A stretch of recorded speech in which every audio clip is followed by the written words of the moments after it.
ఈ కంపెనీ అయోధ్య రామమందిరాన్ని నిర్మించింది. అది కూడా ఫ్రీ ఆఫ్ కాస్ట్.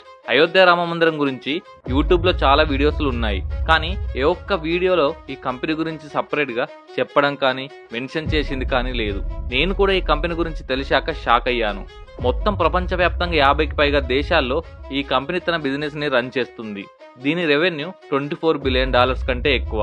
మన ఇండియా $5 ట్రిలియన్ ఎకానమీని అచీవ్ చేయడానికి ఈ కంపెనీ ఎంతో కంట్రిబ్యూట్ చేస్తుంది.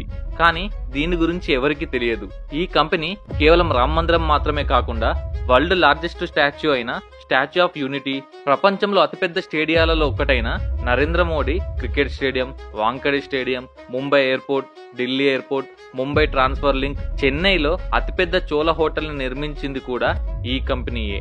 ఈ కంపెనీ కన్స్ట్రక్షన్ మాత్రమే కాకుండా nuclear, power, finance, engineering, technology, defence లాంటి అనేక సెక్టార్లలో ఈ కంపెనీ రికార్డు సృష్టించింది. ఆ కంపెనీ మరేదో కాదు, లార్సన్ అండ్ టూర్బో. దీనినే సింపుల్ గా L&T అని కూడా అంటారు. L&T ఇండియా కంపెనీ కాకపోయినా ఇండియన్ కంపెనీస్ కంటే ఎక్కువ ప్రియారిటీ ఇండియన్ గవర్నమెంట్ L&Tకి ఎందుకు ఇస్తుంది? ముఖేష్ అంబానీ, కుమార్ మంగళం బిర్లా L&Tని తొక్కేయాలని ఎందుకు చూశారు? వారి చేతుల్లో నుండి L&T ఎలా బయటపడింది? అసలు ఈ కంపెనీ మన దేశానికి ఎంతలా కంట్రిబ్యూట్ చేసింది అనే విషయాలను ఈ రోజు నేను ఈ వీడియోలో మీకు క్లియర్ కట్ గా చెప్పబోతున్నాను. Friends, this is Ashok. మీరు చూస్తున్నది అశోక్ కుమార్ ఫ్యాక్ట్స్. 1934లో డెన్మార్క్లోని ఒక కంపెనీ నుండి సోరియన్ క్రిస్టియన్ టూర్బో అనే సివిల్ ఇంజనీర్ని ఇండియాకు పంపించారు. ఇతన్ని కేరళలోని ఒక సిమెంట్ కంపెనీలో అపాయింట్ చేశారు. 1937లో ఇదే కంపెనీ హెన్నింగ్ హాక్ లార్సన్ అనే కెమికల్ ఇంజనీర్ను కూడా ఈ కేరళలోని సిమెంట్ ఫ్యాక్టరీకి పంపించింది. లార్సన్ టూర్బో వీళ్ళిద్దరూ మొదటి నుండి కాలేజ్ ఫ్రెండ్స్. ఈవెన్ వీరు ఇండియాకు వచ్చాక కూడా ఇద్దరు ఒకే దగ్గర ఉండడం ప్రారంభించారు. 1938లో వీళ్ళిద్దరు కలిసి ఒక కంపెనీని ప్రారంభించారు. డెన్మార్క్లోని డైరీ ప్రొడక్ట్స్ ని ఇండియాకి తీసుకొచ్చి ఈ కంపెనీ ద్వారా వీళ్ళు అమ్మేవారు. కానీ 1938లో వరల్డ్ వార్ II కారణంగా ఇంపోర్ట్స్ పై రిస్ట్రిక్షన్స్ వచ్చాయి. సో వీరు ఇండియాలోని డైరీ ప్రొడక్ట్స్ తయారు చేయడం ప్రారంభించారు. ఈ ప్రొడక్ట్స్ చాలా క్వాలిటీతో ఉండడం వల్ల దేశం మొత్తం మీద ఈ కంపెనీకి మంచి పేరు వచ్చింది. అంతేకాకుండా వరల్డ్ వార్ II వల్ల వీళ్లకు ఒక ఆపర్చునిటీ దొరికింది. అదేంటంటే షిప్పులను రిపేర్ చేయడం, అప్గ్రేడ్ చేయడం. దీనికోసం వీరు సపరేట్ గా హిల్డా అనే కంపెనీని స్థాపించారు. 1944 వచ్చేసరికి ఇండియాలో స్వతంత్రం కోసం ఉద్యమాలు తీవ్రంగా జరుగుతున్నాయి. సో ఇండియా ఇండిపెండెంట్ దేశంగా అవతరిస్తే కన్స్ట్రక్షన్ సెక్టర్ చాలా గ్రో అవుతుందని 1944లో ECC అనే కంపెనీని స్థాపించారు. ఈ కంపెనీ ద్వారా వీళ్ళు కన్స్ట్రక్షన్ కి సంబంధించిన పనులను చేసేవారు. అప్పుడే వీళ్ళకు ఒక మంచి అవకాశం వచ్చింది.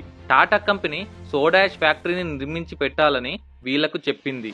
దీని వీళ్ళు ఒక ఆపర్చునిటీగా తీసుకొని దగ్గరుండి ప్రాజెక్ట్ ని చాలా జాగ్రత్తగా అన్ని ప్రికాషన్స్ తీసుకొని సాలిడ్ గా నిర్మించి టాటా గ్రూప్ కి హ్యాండ్ ఓవర్ చేశారు.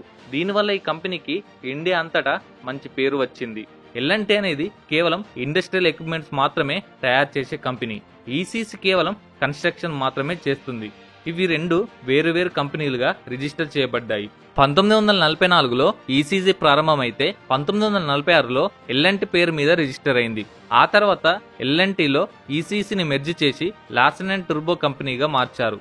సో ఇప్పుడు L&T అంటే కేవలం కన్స్ట్రక్షన్ మాత్రమే కాకుండా industry equipments, electrical items, software ఇలా చాలా పనులు చేస్తుంది. 1948లో వీరికి ఒక ప్రాజెక్టు వచ్చింది. ఇది ఈ కంపెనీ దిశనే మార్చేసింది. 1948లో ముంబైలోని పవాయ్ అనే 55 ఎకరా ఏరియాను వీరు మ్యానుఫ్యాక్చరింగ్ ప్లేస్ గా మార్చారు. ఈ ప్లేస్ లోనే ఇప్పటికీ L&T యొక్క హెడ్ ఆఫీస్ ఉంది. 1950లో ఈ కంపెనీ ప్రైవేట్ లిమిటెడ్ నుండి పబ్లిక్ లిమిటెడ్ లోకి మారింది. 1955లో గుజరాత్ లో అమూల్ డైరీని ప్రారంభించారు. అందులోకి ఎక్విప్మెంట్ తయారు చేసింది L&T కంపెనీయే. ఈ అమూల్ డైరీ ఇనాగ్రేషన్ కి L&T కో-ఫౌండర్ అయిన టూర్బోను చీఫ్ గెస్ట్ గా పిలిచారు. 1955 ఒరిస్సాలో రూర్కెల స్టీల్ ప్లాంట్ ఓపెన్ అయ్యాక అందులో ఎక్విప్మెంట్స్ మ్యానుఫ్యాక్చరింగ్ చేయడానికి L&Tకే కాంట్రాక్ట్ ఇచ్చారు. దీనివల్ల మార్కెట్లో L&T కంపెనీ యొక్క రెప్యుటేషన్ మరింత పెరిగింది. 1965లో L&Tకి ఇండియాలో న్యూక్లియర్ రియాక్టర్ కన్స్ట్రక్షన్ చేయడానికి కాంట్రాక్ట్ వచ్చింది. అయితే 1950లోనే ఈ న్యూక్లియర్ రియాక్టర్లను నిర్మించడానికి హోమీ బాబా గారు L&Tని సంప్రదించారు. 1970లో ఇస్రో చైర్మన్ అయిన విక్రమ్ సారాభాయ్ గారు L&Tని ఇస్రో యొక్క మ్యానుఫ్యాక్చరింగ్ పార్ట్నర్ గా నియమించుకున్నారు. అప్పటి నుండి ఇప్పటి వరకు ఇండియా యొక్క న్యూక్లియర్ సెక్టార్ లో L&T యొక్క కంట్రిబ్యూషన్ ఎంతో ఉంది. ఇండియాలో మొత్తం 22 న్యూక్లియర్ రియాక్టర్లు ఉన్నాయి. న్యూక్లియర్ రియాక్టర్ అనేవి ఎలక్ట్రిసిటీని జనరేట్ చేయడానికి యూజ్ చేస్తారు. 22 రియాక్టర్లకు 22 ఎల్ఎన్టీనే కన్స్ట్రక్షన్ చేసింది. ఈ రియాక్టర్స్ మాత్రమే కాకుండా రియాక్టర్లలో అవసరం ఉండే కంపోనెంట్స్, హీట్ ఎక్స్చేంజర్స్, వాల్వ్స్ ఇంకా చాలా ఎక్విప్మెంట్స్ ని ఎల్ఎన్టీఏ తయారు చేసింది. 1985లో డిఆర్డీఓ కూడా ఎల్ఎన్టీతో పార్ట్నర్షిప్ పెట్టుకుంది. ఒక దేశ రక్షణ వ్యవస్థకు సంబంధించిన సంస్థ ఒక ప్రైవేట్ కంపెనీతో పార్ట్నర్షిప్ పెట్టుకుంది అంటే ఆ కంపెనీ యొక్క వాల్యూస్ ఎంతలా ఉందో మీరు అర్థం చేసుకోవచ్చు.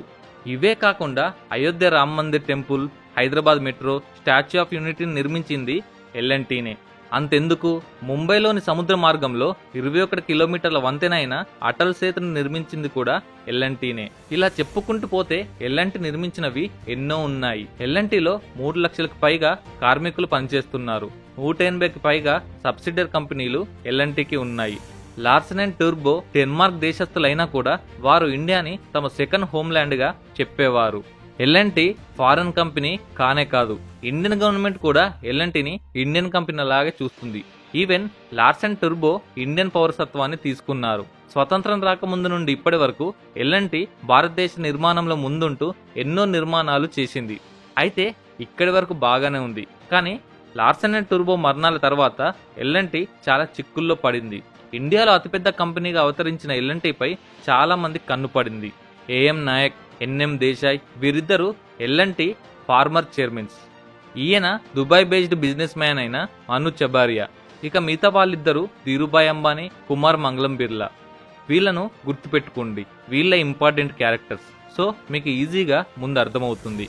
దుబాయ్ బేస్డ్ బిజినెస్ మ్యాన్ అయిన మను చబారియా ఎల్ఎన్టీలో 1% స్టేక్ ని 1987లో పర్చేజ్ చేశాడు. అయితే ఈయన కన్ను ఏదైనా కంపెనీపై పడిందంటే ఇలా స్టేక్స్ కొనుగోలు చేసి తను సొంతం చేసుకుంటాడు. అయితే ఈయన గురించి తెలిసిన ఎల్ఎన్టీ చైర్మన్ అయిన ఎన్ఎం దేశాయ్ ఎల్ఎన్టీని కూడా మను చబారియా ఆక్యుపై చేసుకుంటాడని భయపడ్డాడు. అందుకే అప్పుడు ఇండియాలో పవర్ఫుల్ బిజినెస్ మ్యాన్ అయిన ధీరుభాయ్ అంబానీ గారి దగ్గరికి వెళ్లి ఎల్ఎన్టీ యొక్క షేర్లను కొనమన్నాడు. అప్పటికి ఎల్ఎన్టీ కంపెనీ మంచి ప్రాఫిటబుల్ అలాగే అతిపెద్ద కంపెనీ కావడంతో ధీరుభాయ్ అంబానీ క్షణం ఆలోచించకుండా 12.5% స్టేక్ ని ఎల్ఎన్టీ కంపెనీలో కొనుగోలు చేశాడు. 1989 వచ్చేసరికి ధీరుభాయ్ అంబానీ 190 కోట్లు ఖర్చు పెట్టి టోటల్ గా 18.5% స్టేక్ ని అక్వైర్ చేసుకున్నాడు. కానీ ఎన్ఎం దేశాయ్ మొసలి నుండి తప్పించుకోవడానికి రాబందు దగ్గరికి వచ్చినట్టయింది. నేను ఎందుకు ఇలా అంటున్నానంటే ధీరుభాయ్ అంబానీ ఎల్ఎన్టీలో స్టేక్స్ కొనడంతోనే ఎన్ఎం దేశాయ్ని చైర్మన్ పదవి నుండి తొలగించి తానే ఎల్ఎన్టీ కంపెనీకి చైర్మన్ అయ్యాడు. అంతేకాకుండా తన ఇద్దరు కొడుకులైన ముఖేష్, అనిల్ అంబానీని మేనేజింగ్ డైరెక్టర్స్ గా నియమించాడు. అంతటితో ఆగకుండా 3 దారుణమైన డిసిషన్స్ తీసుకున్నాడు. ఎల్ఎన్టీ కంపెనీ నుండి తన ఓన్ కంపెనీ అయిన రిలయన్స్ కి 570 కోట్ల లోన్ ని శాంక్షన్ చేశాడు. ఇది అప్పట్లో చాలా హ్యూజ్ అమౌంట్. ఇక రెండవది, ఎల్ఎన్టీ కంపెనీ యొక్క సొంత డబ్బులతో రిలయన్స్ కంపెనీ యొక్క 76 కోట్ల షేర్లను కొనుగోలు చేశాడు. ఇక మూడవది, ఎల్ఎన్టీ కంపెనీ కోసమని చాలా ఎక్కువ మొత్తంలో లోన్లు తీసుకున్నాడు. So Mukesh Ambani L and T chairman, కానీ ఆయన తీసుకున్న డిసిషన్స్ ఎల్ఎన్టీ భవిష్యత్తు కంటే తన ఓన్ కంపెనీ అయిన రిలయన్స్ కి ఫేవర్ చేసేటట్టు ఉన్నాయి. సో దీనివల్ల ఎల్ఎన్టీకి అర్థమైంది ఏంటంటే మను చబారియా లాంటి ఆలోచనలే ధీరుభాయ్ అంబానీకి ఉన్నాయని. కానీ ఎల్ఎన్టీ కంపెనీ ఏం చేయలేకపోయింది. ఎందుకంటే అప్పట్లో ఉన్న కాంగ్రెస్ గవర్నమెంట్ కూడా ధీరుభాయ్ అంబానీకి ఫుల్ సపోర్ట్ గా ఉండేది. అయితే 1989లో జరిగిన ఎన్నికల్లో కాంగ్రెస్ పార్టీ ఓడిపోయి విపి సింగ్ గవర్నమెంట్ వచ్చింది. ఈ విపి సింగ్ గవర్నమెంట్ ధీరుభాయ్ అంబానీకి ఆపోజిట్. వెంటనే విపి సింగ్ గారు గవర్నమెంట్ కంపెనీ అయిన ఎల్ఐసి నుండి ఎల్ఎన్టీ యొక్క షేర్లను సాధ్యమైనంత ఎక్కువ కొనిపించాడు. ఇప్పటికీ ఎల్ఎన్టీలో సెకండ్ లార్జెస్ట్ స్టేక్ హోల్డర్ ఎల్ఐసినే. ఆ తర్వాత విపి సింగ్ గారు ధీరుభాయ్ అంబానీని ఎల్ఎన్టీ చైర్మన్ పదవి నుండి తొలగిపోమ్మని ప్రెజర్ చేశాడు. దీంతో ధీరుభాయ్ అంబానీ తన చైర్మన్ పదవిని వదిలి వెళ్లాడు. ఆయన ప్లేస్ లో ఎస్బీఐ చైర్మన్ అయిన డిఎన్ ఘోష్ అపాయింట్ అయ్యాడు. కానీ అప్పటికి కూడా ముఖేష్, అనిల్ అంబానీ వీళ్ళిద్దరూ బోర్డ్ ఆఫ్ మెంబర్స్ గా ఉన్నారు. కానీ అంతా గవర్నమెంట్ చేతుల్లోకి వెళ్ళాక చేసేదేం లేదని ధీరుభాయ్ అంబానీ అర్థం చేసుకొని కంప్లీట్ గా కంపెనీ నుండి ఎగ్జిట్ అయ్యాడు. కానీ కొంతకాలం తర్వాత అంటే 2001లో ఎల్ఎన్టీ వర్సెస్ అంబానీల బ్యాటిల్లోకి బిర్లాలో ఎంటర్ అయ్యారు. 2001లో ధీరుభాయ్ అంబానీ తన దగ్గర మిగిలిన 10.5% ఎల్ఎన్టీ స్టేక్ ని కుమార్ మంగళం బిర్లాకి అమ్మేశాడు. అయితే కుమార్ మంగళం బిర్లా ఈ ఎల్ఎన్టీలో స్టేక్ ని కొనడానికి కూడా పెద్ద రీజనే ఉంది. బిర్లాకి బిర్లా గ్రాసిమ్ అనే సిమెంట్ కంపెనీ ఉంది. దీనికి ఎన్నో ఏళ్లుగా అతిపెద్ద పోటీదారుగా ఉన్నది ఎల్ఎన్టీ సంస్థకు చెందిన L and T cement. So Birla plan ఏంటంటే ఎలాగైనా ఎల్ఎన్టీ కంపెనీని సొంతం చేసుకోవాలని. అందుకే డిఎన్ ఘోష్ గారిని చైర్మన్ పదవి నుండి తీసేసి ఎన్నో ఏళ్లుగా కంపెనీలో పనిచేస్తున్న ఎన్ఎం నాయక్ని తనకు అనుకూలంగా చైర్మన్గా నియమించాడు. కానీ ఎన్ఎం నాయక్ చాలా నిజాయితీపరుడు, కంపెనీలో ఎన్నో ఏళ్ల నుండి విధేయుడిగా ఉన్నాడు. సో కుమార్ మంగళం బిర్లా ఎన్ఎం నాయక్కు ఫోన్ చేసి నువ్వు నా దగ్గరకు రా, లేదంటే నేనే నీ దగ్గర దాకా వస్తాను అని చెప్పాడు. కుమార్ మంగళం బిర్లా గారి ఆలోచనలు అర్థం చేసుకున్న ఎన్ఎం నాయక్ త్వరగా కంపెనీని కాపాడుకోవడానికి ప్రయత్నాలు చేయడం మొదలుపెట్టాడు. తన వర్కర్స్ అందరినీ మీటింగ్కి పిలిచి మీరు కంపెనీలో కార్మికుల్లా కాకుండా షేర్ హోల్డర్స్ గా ఉండాలని, ఎల్ఎన్టీలో పనిచేసే వాళ్ళందరి తరపున ఒక వెల్ఫేర్ ట్రస్ట్ ని స్థాపించి కంపెనీ యొక్క 30% స్టేక్ ని వెల్ఫేర్ ట్రస్ట్ పై రాశాడు. ఆ తర్వాత వెంటనే కుమార్ మంగళం బిర్లా దగ్గరికి వెళ్లి ఆ 10.5% స్టేక్ కంపెనీకి తిరిగి ఇస్తే ఎల్ఎన్టీ సిమెంట్ ని మీకు ఇస్తానని ఒక మంచి డీల్ ని ఆఫర్ చేశాడు. చెప్పాలంటే ఇది కుమార్ మంగళం బిర్లాకి ఒక మంచి డీల్. ఎన్ఎం నాయక్ చెప్పినట్టే 10.5% స్టేక్ ని ఎల్ఎన్టీకి తిరిగి ఇచ్చేసి దానికి బదులుగా ఎల్ఎన్టీ సిమెంట్ ని కుమార్ మంగళం బిర్లా గారు తీసుకున్నారు.